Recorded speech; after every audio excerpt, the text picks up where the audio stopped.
Hello once again, everybody, and thank you for joining me in the Bettor's Box. This is ATS.io's MLB betting podcast for Monday, June 28th. I'm your host, Adam Burke. A change today to the daily article over at ATS.io for you to check out. What I'm going to do is use the old article, the old page, as an intro, then list any picks that I have for the day that are going to be written in individual pick and preview form now. So it's going to be a much more streamlined process, a lot easier than reading 5,000, 6,000 words a day, whatever that daily article was. May not focus as much on games that I don't have plays on anymore, trying to streamline the process a little bit because, look, football season's coming very, very quickly. There are a lot of things that I need to be working on, things I need to focus on both for the site and individually here. So figure that would be a good change to the article. So you can read the 3 picks that I have for today over at ATS.io, and keep in mind that format change as we go forward here. My picks are still tracked in the ATS app, which you can download from the Google Play Store or from the Apple Store. It's a bet tracker, an odds screen, a stats database, full article integration from the website, and you can download that for your Android or iOS devices. So I very much encourage you to check out that app today. We'll talk with Brian Blessing on Tuesday. We'll talk some golf, some NHL playoffs. Game 1 tonight in the Stanley Cup Finals. So we'll get a look at Montreal and Tampa Bay, and then talk about what we saw in Game 1 and discuss the rest of the series on tomorrow's show. And we still have lots of other great content going on over at the ATS.io website as well. WNBA content, NBA playoffs, NHL playoffs. I'll have a golf preview for you this week.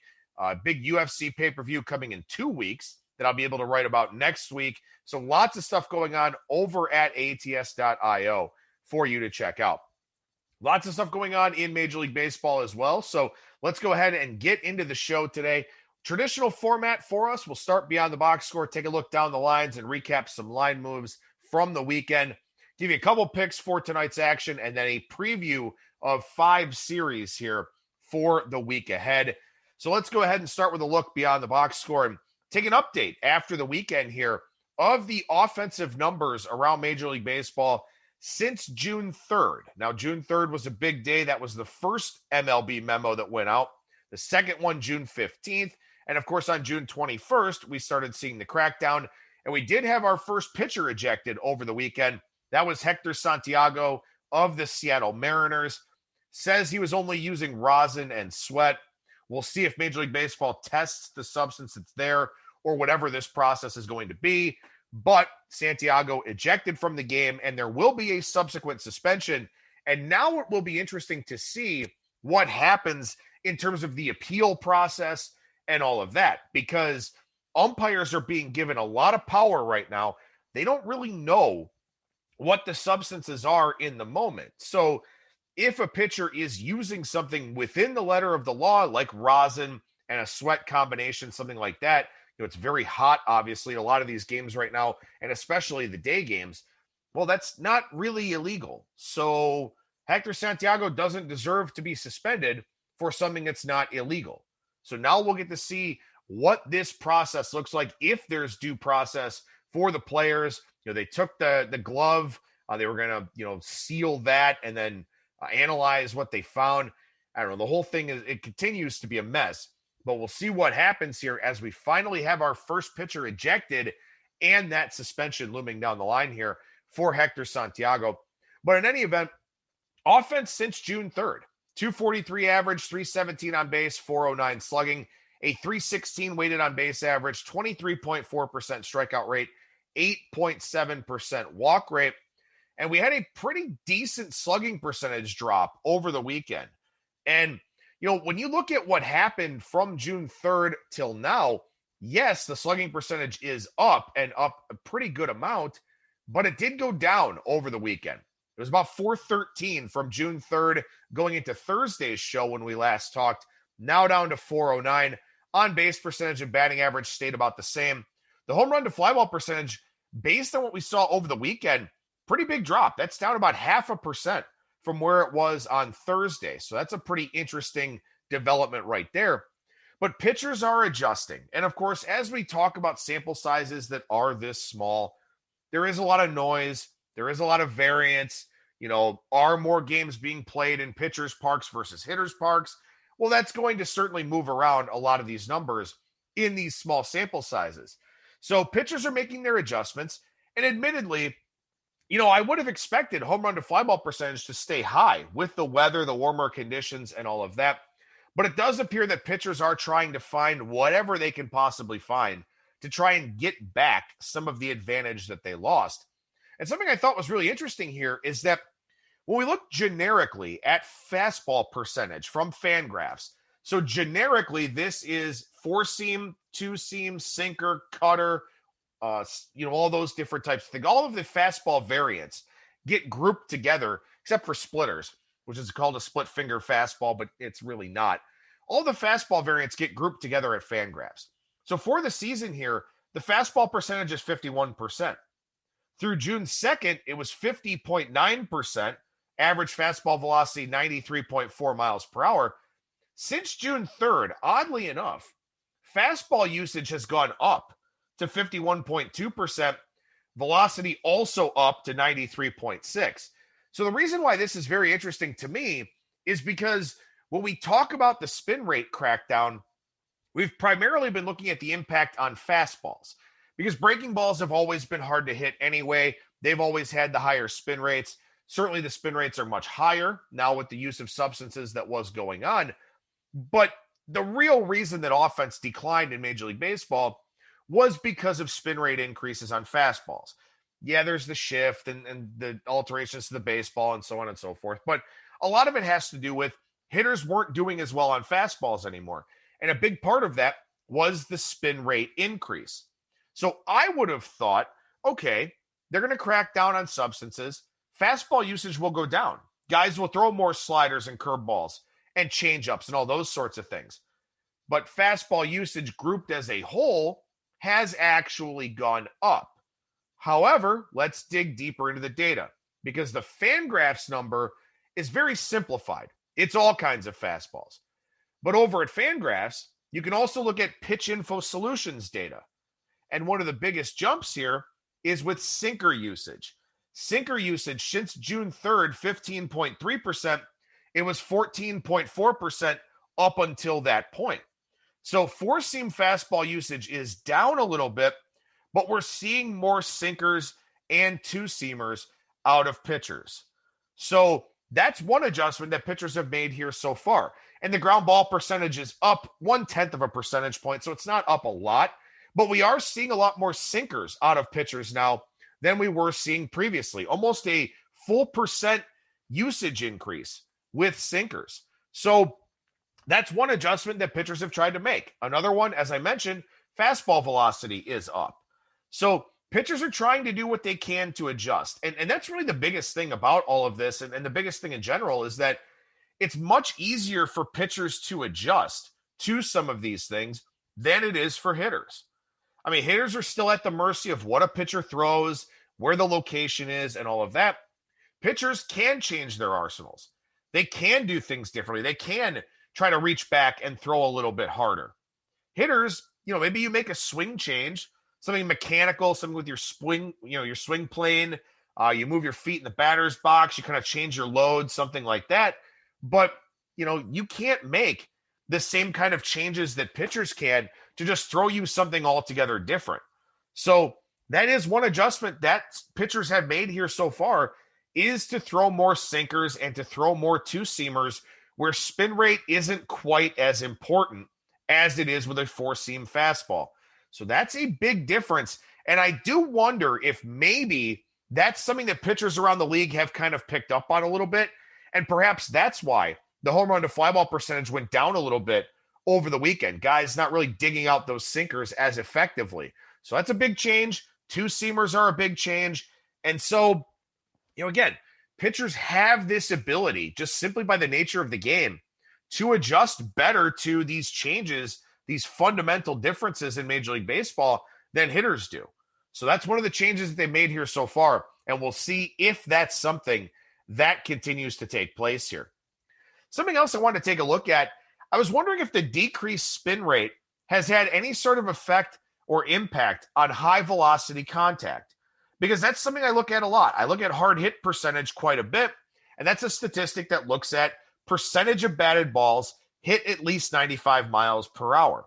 It's a really important stat because as you get up there in terms of contact quality and exit velocity, the more success that you're going to have.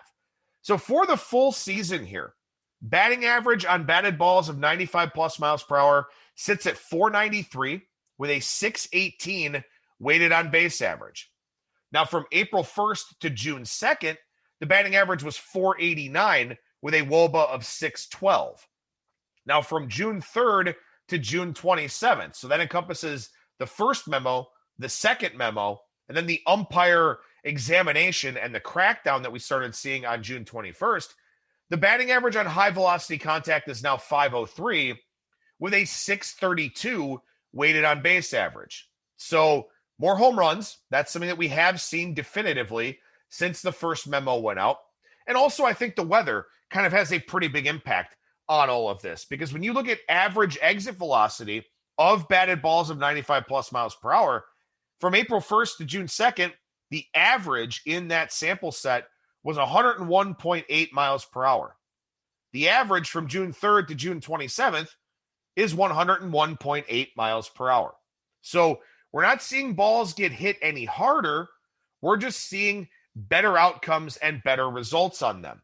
So maybe this is noise. Maybe this is a small sample size thing. Maybe it's weather related. I think, the WOBA is up because of the increase in home runs, but we are seeing some measure of better outcomes, even though hitters aren't making harder contact. And that was something that we kind of expected to take place, was with decreased spin, decreased movement, less late movement. I think a lot of us probably expected hitters to make harder quality contact. To this point, at least based on exit velocity, that has not been the case, at least in terms of high velocity contact. So I thought that was something really interesting. And as we look at 100 plus mile per hour batted balls, full season batting average 587, full season WOBA 770. From April 1st to June 2nd, 582 was the batting average, 761 on the WOBA. So from June 3rd to June 27th, a 599 batting average. So that's up 17 points from where it was earlier this season. And the WOBA up 30 points to 791. But again, in this sample set of batted balls of 100 plus miles per hour, average exit velocity from April 1st to June 2nd, 104.7. From June 3rd to June 27th, 104.6.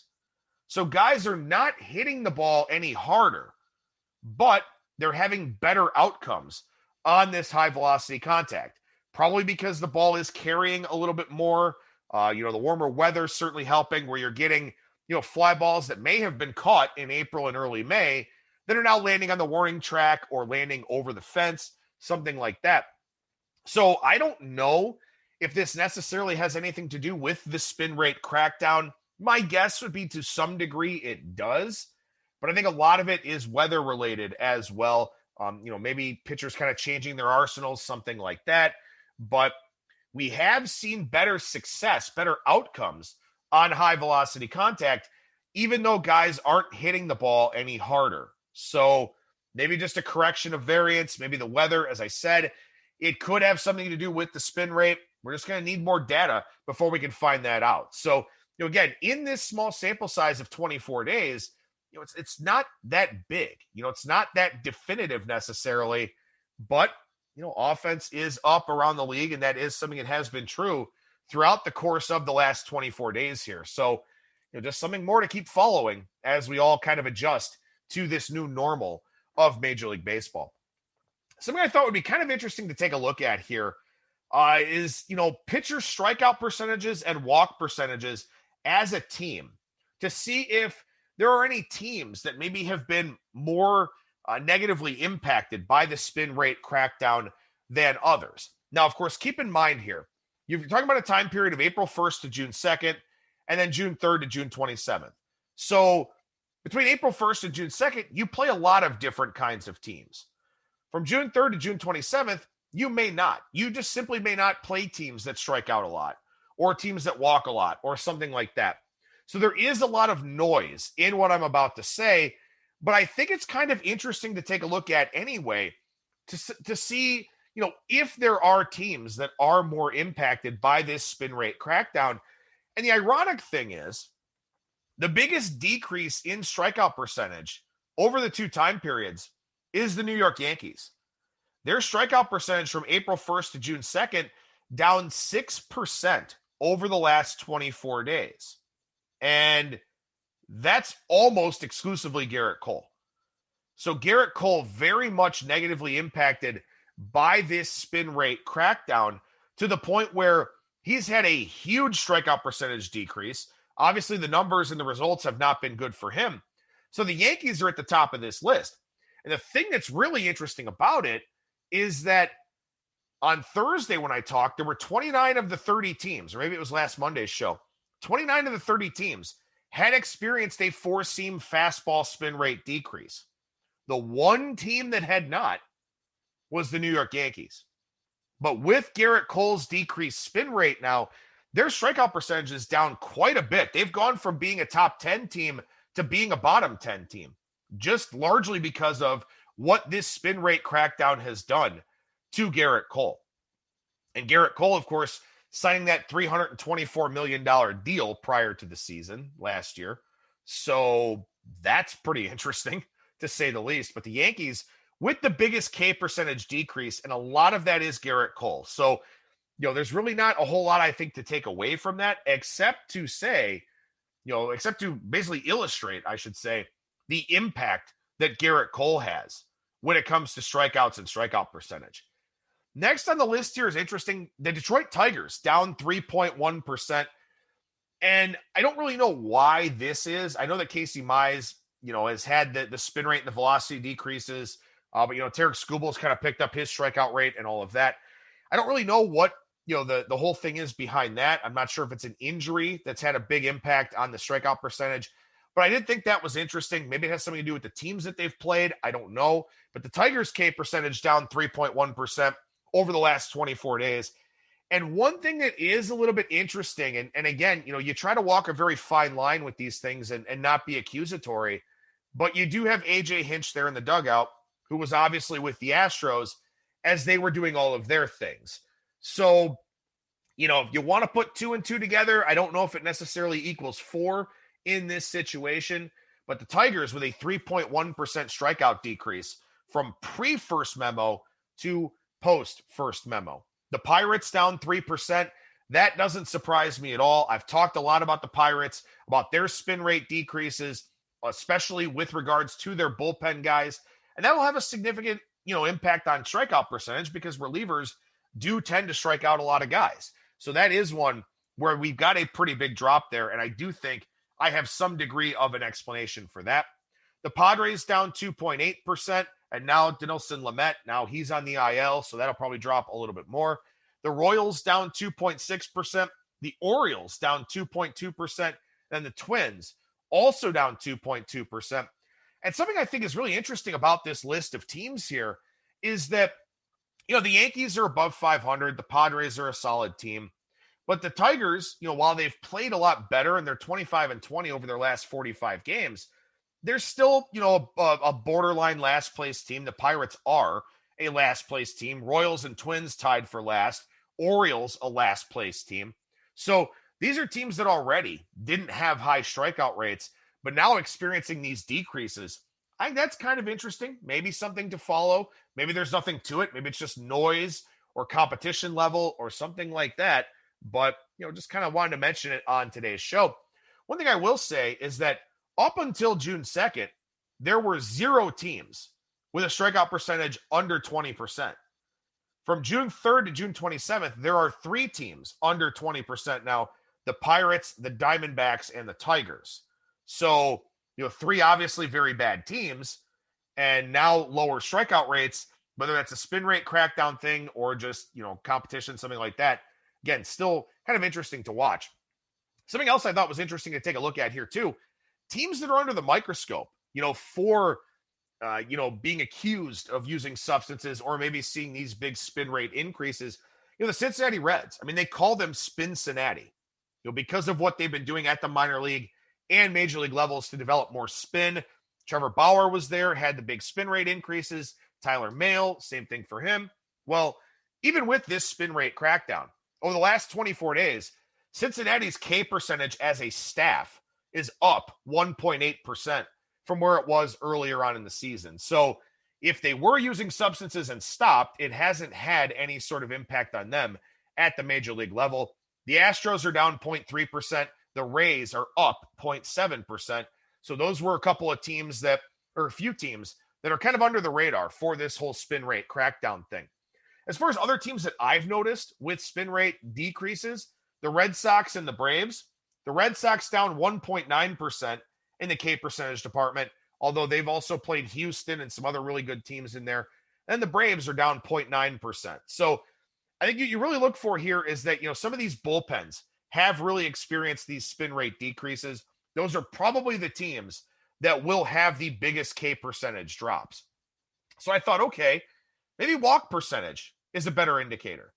Well, the Reds are up 1.8% in strikeout rate and down 1.5% in walk rate. So they've gone in the right direction both ways with this spin rate crackdown. So, a team that's kind of at the forefront of developing spin rate, their strikeout percentage is up and their walk rate is down. So, I don't know, maybe this isn't all that great of an indicator. Although I did notice that the Cubs, their walk percentage up 2.4%. Now, they did just play the Dodgers, who walk a ton, so that's probably part of it.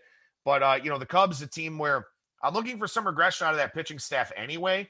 Increased walk rate, looking for some left on base percentage regression. Not really a big fan of the Cubs here this week against the Brewers or in the short term.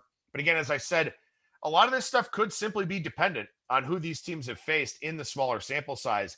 And that's why this is so difficult right now is that, look, we had over 2 months of regular data, and now we've got 24 days, and we're trying to compare, the two time periods, one over the other. So, again, it can be a very challenging thing trying to sort of figure out what's significant and what isn't here within this data.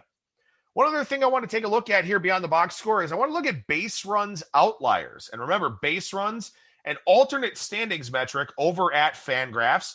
It takes all of the individual outcomes, throws them together, removes all the context, spits out runs scored per game and runs allowed per game, comes up with a run differential, and then uses Pythagorean win-loss to put together a record. So here are some of the biggest outliers. And these are important because you will see line moves in the marketplace based on these things. And in fact, we've seen a lot of money lately on the Miami Marlins. The Marlins are 8 games worse than they should be if you compare their actual record and their base runs record. According to base runs, they should be 41-36. Instead, they only have 33 wins on the season. This is a team that, look, I mean, they're what, 33-44 is what that would be? They are plus 17 in run differential, and they are 11 games under 500. They are a massive underachiever for this season. They should be a lot better than they are based on their run differential, based on some of their other underlying metrics, but they're just not. And we did see a lot of money come in on them against the Nationals over the weekend, and I think that will continue to be the case, particularly when they're playing at home, where most of their pitchers are better at Marlins Park. So keep an eye out for that. I think the Marlins will take a lot of money in a lot of upcoming home games if or until this base runs thing kind of evens out a little bit. The Arizona Diamondbacks are -6 in base runs record, although their base runs suggest they should have an even worse run differential than they actually do. The reason why the Diamondbacks are such a big outlier here is because they are 2-18 in one-run games. They are 2-18 in one-run games.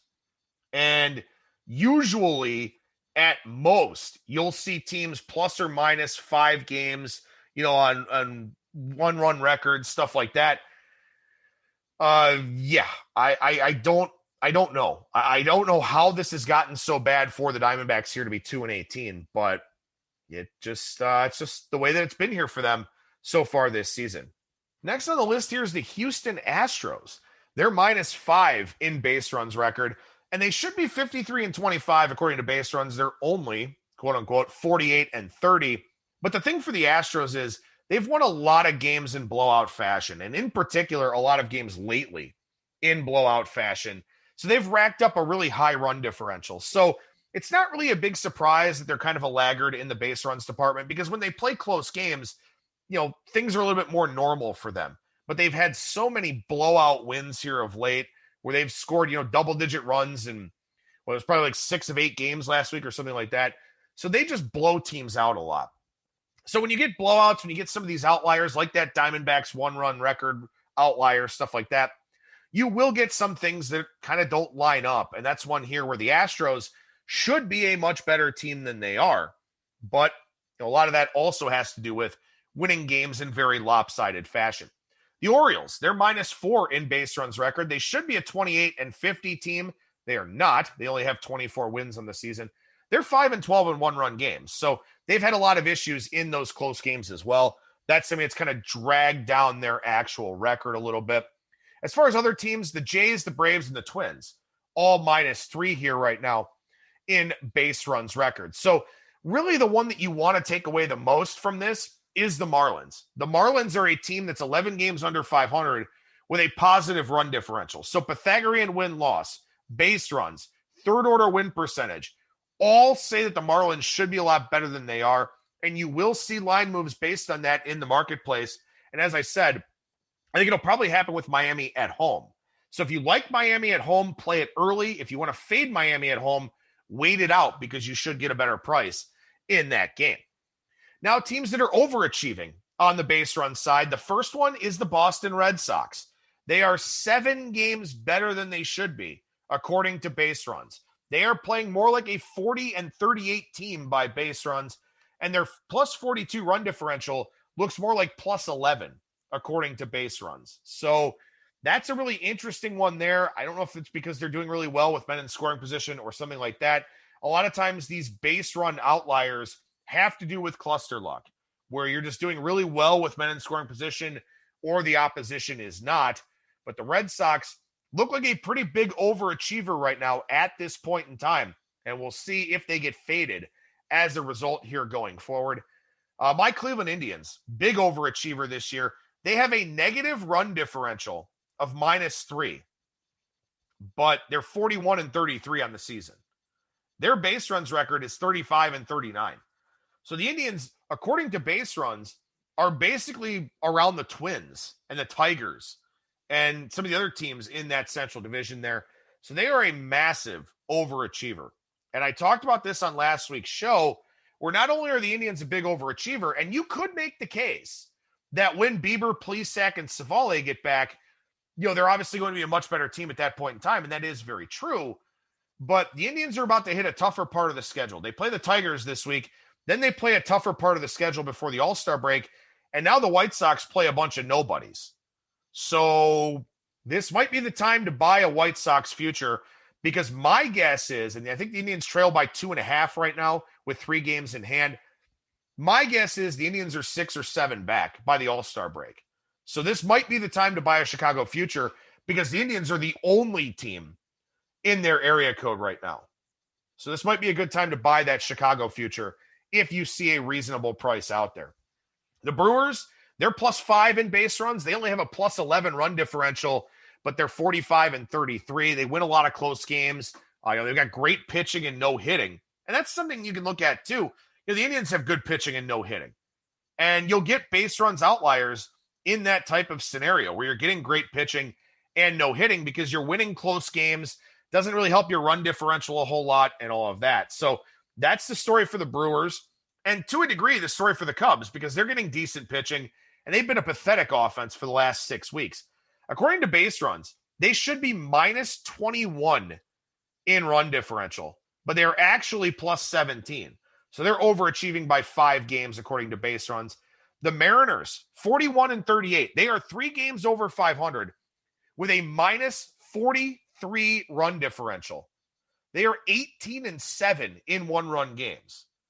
So all of these teams, Red Sox, Indians, Brewers, Cubs, Mariners, I would expect line moves against all 5 of those teams as we go forward here. Now, obviously, the Cubs and Brewers are playing each other this week, but when they're playing other teams, based on where they should be, according to these alternate standings metrics, I would expect money to come in against the Red Sox, Indians, Brewers, Cubs, and Mariners more often than not. Make sure you email me, skatingtripods@gmail.com, to get on the list for the Bettor's Box show notes. Definitely a good idea because I talk about a lot of things on these shows, a lot of numbers and all of that. So skatingtripods@gmail.com. Once you email me once, you're on the list for the show notes. So you don't have to keep emailing me every day for the notes. But I think it is a really helpful guide, whether you're reading along as you're following along with the show or something else. I think it's really important to get on the list for the show notes because I do have a lot of good information in here, but information that can be a little bit difficult to follow in this kind of context. All right, down the line segment here. Friday, Corbin Burnes took some money hosting the Colorado Rockies. That's for the Milwaukee Brewers. Not a surprise there. It was a surprise, though, to see some Taijuan Walker money against Aaron Nola in Friday's game one of the doubleheader. We've seen a lot of money come in against Taijuan Walker this season. It did not happen in Friday's game, and the Mets were the right side, did win that game. So, again, if you're expecting a line move and it doesn't happen or money comes in the other way, that says a lot about that game, to say the least. The Marlins took money basically all weekend long against the Nationals. They took money on Friday. That was John Lester and Pablo Lopez. They took money in Patrick Corbin and Zach Thompson on Saturday. And then Sandy Alcantara took a little bit of money against Max Scherzer on Sunday. The Nationals did win Sunday's game, but the Marlins did win 2 out of 3 in that series. And as I said, I think we'll see a lot of Marlins money coming in, especially when Lopez or Alcantara are on the mound. Drew Smyly and the Braves took money on Friday. That was against the Reds and Vladimir Gutierrez. The Reds, interesting, getting faded at home with Drew Smyly on the mound for the Braves. I think it's the second or third straight game we've seen money come in on Smyly. So maybe he's an ex-Woba regression candidate. I don't know, but the market is betting on Drew Smyly here. So I thought that was kind of interesting. Saw heavy money on Chris Paddock on Friday for the Padres against the Diamondbacks. Not really a big surprise there. A little bit of money against Jake Arrieta on Friday. That was the Cubs and Dodgers. We had Dodgers run line in that one. They covered it easily. But Jake Arrieta, decreased spin, decreased velocity, decreased command. I think the market should fade him quite often as we go forward here. I didn't have the heart to play it, but I did think that the line for Toronto and Alek Manoah against Matt Harvey and the Orioles was a little bit high on Friday. Manoah's been pretty inconsistent, actually, since getting the call-up, and Baltimore did win that one. Kudos to anybody who picked that one off at the peak of the line because the Jays did go up a good 30 or 35 cents in that game. Also on Friday, we saw heavy Dane Dunning money. That was for the Rangers against the Kansas City Royals.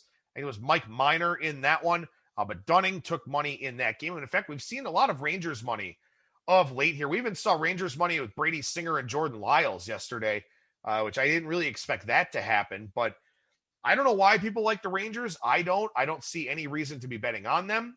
But there have been some line moves in the Rangers' favor out there in the marketplace. Saturday, total went down from 8.5 to 8 with JT Brubaker and Adam Wainwright in St. Louis. That was an easy winner. Wainwright is great at home and bad on the road, and we're going to see totals movement when Wainwright pitches at home. That was another one there on Saturday. As I mentioned, we saw the Marlins money coming in against Patrick Corbin and the Nationals. And the Angels and the Rays. That total went down from 8.5 to 7.5. Alex Cobb, Shane McClanahan in that one, and it ended 13-3. So as I've talked about, a lot of totals money has been dead on throughout the course of the season, but lately here hasn't really had quite as much success. So that'll be something to keep following out there in the betting markets. Sunday, we saw money on the Tigers and Tarek Skubal. That was against Houston and Jake Odorizzi. So we saw underdog Tigers money, and the total came down from 10 to 9. All of it won, 2-1 game. Tigers coming away with the victory there. We saw the mildest of Garrett Cole fades in the Yankees and Red Sox game on Sunday. But Garrett Cole's struggles in this post-foreign substance crackdown environment are extremely public. So a lot of people paying attention to what's happening to Garrett Cole here. So I'll be curious to see how the betting market treats him as we go forward. That will be a lot of fun to watch with his next start coming up here later on this week. Lastly, for Sunday, the Giants took some heavy money. That was Sammy Long and Cole Irvin. Didn't really work out for Giants backers there, but that was a line that jumped quite a bit in Sunday's game. As far as some Monday line moves here, a little bit of Kyle Freeland and Rockies fade money, interestingly enough, with Tyler Anderson for the Pirates. I do not get that one at all. Tyler Anderson decreased spin rate. I've been looking to fade him, but also Kyle Freeland. His spin rates have been a little bit problematic. Velocity's been down. Interesting start time, too. Mid-afternoon out there in Denver, but a little bit surprised to see some money come in on the Pirates there in that one. Giants money hitting the board tonight against the Dodgers. I took a piece of the Giants for today. I just thought that line was too high. Trevor Bauer on the mound for the Dodgers in that one. The total also gone up from 7.5 to 8. So that's kind of an interesting little development there. The Angels and Yankees total has skyrocketed from 9.5 up to 10.5. Took the first 5 over with Dylan Bundy and Michael King in that game. That was actually still 5.5 at DraftKings in the ATS app when I posted it. Most places probably going to find 6 at this point in time, but that's a line that really did jump from a total standpoint. Very hot day in New York City, by the way. The Indians took some money against the Tigers. I'm surprised to see that one. That's Eli Morgan on the mound for the Indians. Matt Manning for the Tigers. The Indians bullpen is well rested, so there is that. But I was surprised to see that money come in on Eli Morgan, who has an ERA up over 10 through his first 3 starts. Lastly, Twins money coming in on Kenta Maeda against Lucas Giolito and the White Sox. Twins, again, positive regression team throughout most of the year. White Sox kind of fading a little bit now, at least offensively, with all the injuries that they have. So I guess I can explain that one, but, not a game that I'm invested in. So as I said, I got the first 5 over in Angels-Yankees, then took a piece of the Giants at that underdog price for tonight. Lastly, let's preview the week ahead, and we start with the Pirates and Rockies. Tyler Anderson, Kyle Freeland today, Chase DeJong and Herman Marquez on Tuesday, Chad Kuhl and John Gray on Wednesday. Got some big Rockies favorite prices coming up here on Tuesday and Wednesday. The pathetic Pirates offense going to a good hitting environment, but, will they be able to capitalize? Will they be able to cash in? I don't know. Also, the Pirates, as I mentioned, with that big strikeout decrease earlier on in the show. So their bullpen allowing more balls in play. Got to think that helps the Rockies. I like the Rockies series price here. I haven't seen one as of yet. It's probably in the 145, 150 range, something like that. But I do like the Rockies to win this series. I did like the Rockies to win tonight as well. But that line move kind of scared me off a little bit on that game. Angels and the Yankees here. Dylan Bundy, Michael King on Monday. Andrew Heaney, Jameson Tai on Tuesday. Shohei Ohtani and Domingo Germán on Wednesday. And then Griffin Canning and Jordan Montgomery coming up in Thursday's getaway day game. The Angels have a top 5 offense.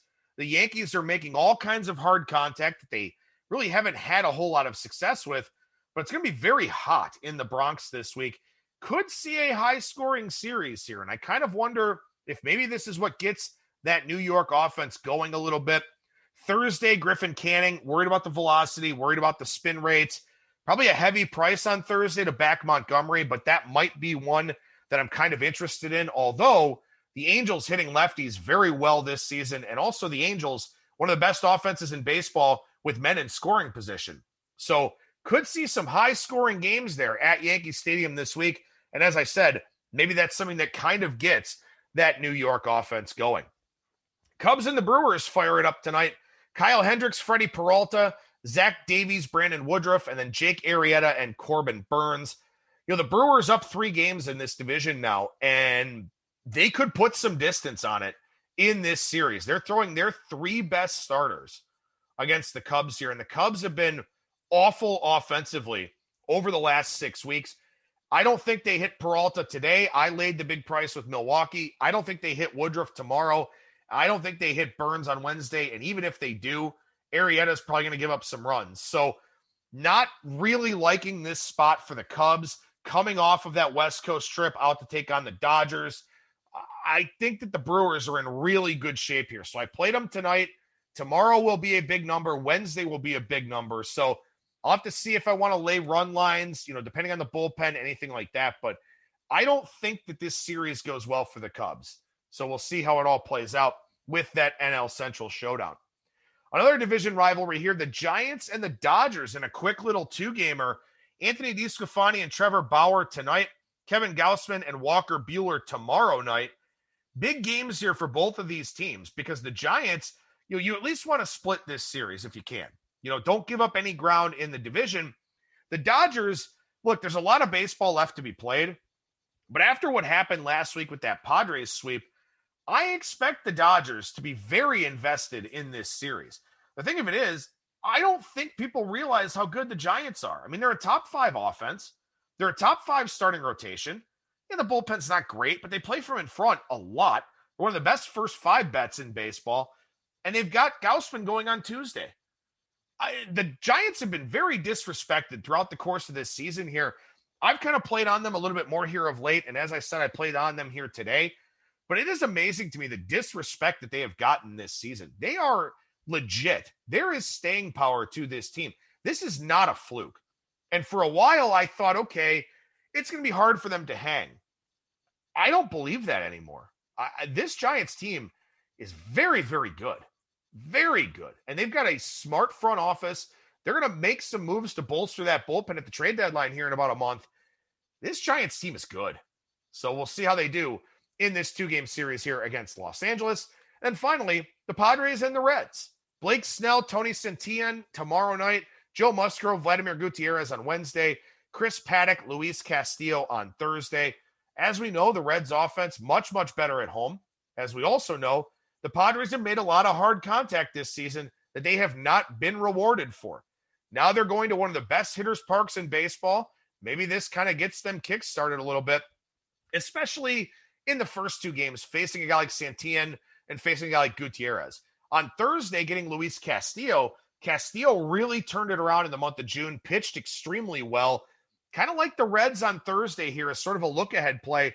We'll see what that line looks like. But, Castillo turned it around, and Chris Paddock has a very limited arsenal, gives up some home runs in a park where home runs happen. Kind of like the Reds on Thursday looking ahead. But, of course, we'll see what that price ends up being. Skating tripods at gmail.com to get on the list for the Bettor's Box show notes. I'll talk with Brian Blessing on Tuesday about golf and the Stanley Cup Finals, so you can look forward to that on tomorrow's edition of ATS Radio. That'll do it for me. Thank you so much for listening, everybody. And remember that you will never strike out when you're in the Bettor's Box.